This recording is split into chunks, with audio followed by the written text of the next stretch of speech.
Reactor. Roll off. What's up, Reactorites? I'm John. I'm Mike. And we just came out of watching Doctor Strange. This is the latest Marvel Cinematic Universe film. This one stars Benedict Cumberbatch as Dr. Stephen Strange. And he's the Sorcerer Supreme. He's a master of the Mystical arts. Yeah. And I enjoyed the movie. It was like a mind trip. A lot of people like to compare it to what is it, Inception, but this is like Inception times 100. This is like a whole other level. Yeah, like it reminded me a lot of Inception, or like even like towards the end of like Interstellar, you know? Yeah. Like, a lot of the stuff where it's just bending reality, and it was cool. Like I think the visuals and the action is really what sells this movie compared to everything else. Like no matter what, going in. What was the quote again? Forget everything you know. Forget everything you know. That's what a lot of people like to say when you're anticipating something. Too many people use that, but for this, yes. Well, if you read the Doctor Strange comics, you can expect things to just kind of be inspired by that. Like the stuff that you see in here, like the other dimensions and just the weird, trippy stuff. It's like straight out of the pages of Doctor Strange, where Doctor Strange is just in another realm. It's just crazy, and you get to see that. It's mind bending. It's a lot of weird stuff is happening, and it's hard to describe. It's colorful. Just a lot of weirdness going on. Yeah, and I like all the characters. I mean, this is an origin story, so it's kind of like, I know some of our own people were like, oh, it's kind of meh-ish, but I think it's kind of predictable in the way that it's a comic book movie and that it's an origin story. And if you know enough about comic book movies, you know enough about just comic books in general, you can kind of tell where the story's going to go. Yeah, it's a setup. Like, the man is learning the ways and just becoming a better person.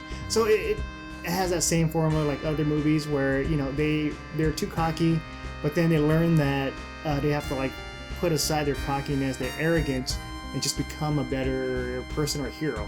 So we've seen that in like Iron Man, because he was pretty arrogant and he becomes a better person, and we see it here. But this does offer something new in terms of just the use of magic, and just one about just practicing. Like that's what I got out of it. Like just practice, and you become a better person.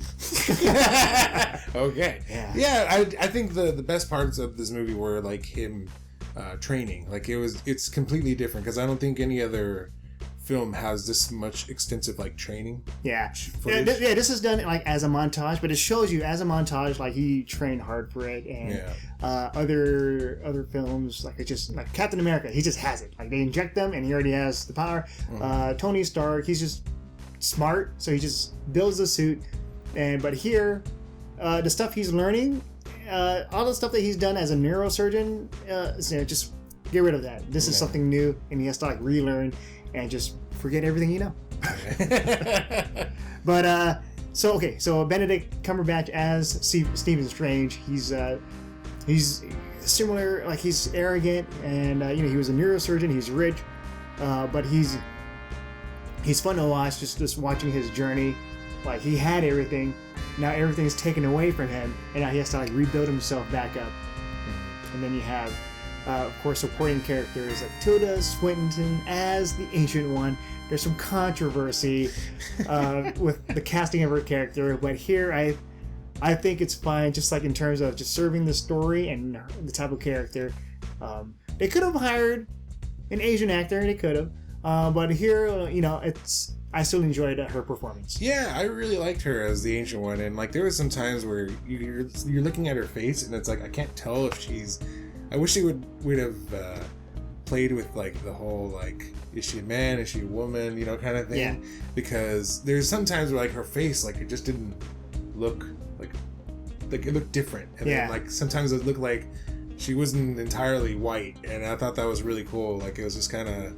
I don't know. It added a little more to the character, because maybe like the Ancient One is not supposed to be like just one, ethnicity. It's something like it just kind of maybe metamorphosis over time, because you find you don't know how old she is, or he is, or whatever. And you don't know what the story is behind it, and I don't think you ever do, and it's kind of like that mystery about the Ancient One is still intact. So, I don't know. I liked it. I liked her as an Ancient One. And then we also have Chiwetel Ejiofor playing Immortal. So he's the one that kind of helps Strange just come here, come to this place, learn about this. He's kind of like the door, just for Strange to walk through it. So he was a good supporting character. And then you have Benedict Wong as Wong. He's the relationship between Wong and Strange is hilarious. It's funny, and I think those are like the best comedic scenes in the film. And I think Jeff definitely looking forward to where we see Stephen Strange next. And he's definitely going to be a big part of the Marvel universe coming up with the whole Infinity War happening, and it's going to ramp up. Like, it seems like this was just kind of like, all right, well, here's Stephen Strange. All right, let's get him moving into other things now. And after watching that, it's I recommend this movie. It's very fun. The special effects are crazy. Just the use of just magic and all of that. And if you're watching it at the end of the movie, there are 2 Easter eggs, one during the end credit scene and one after.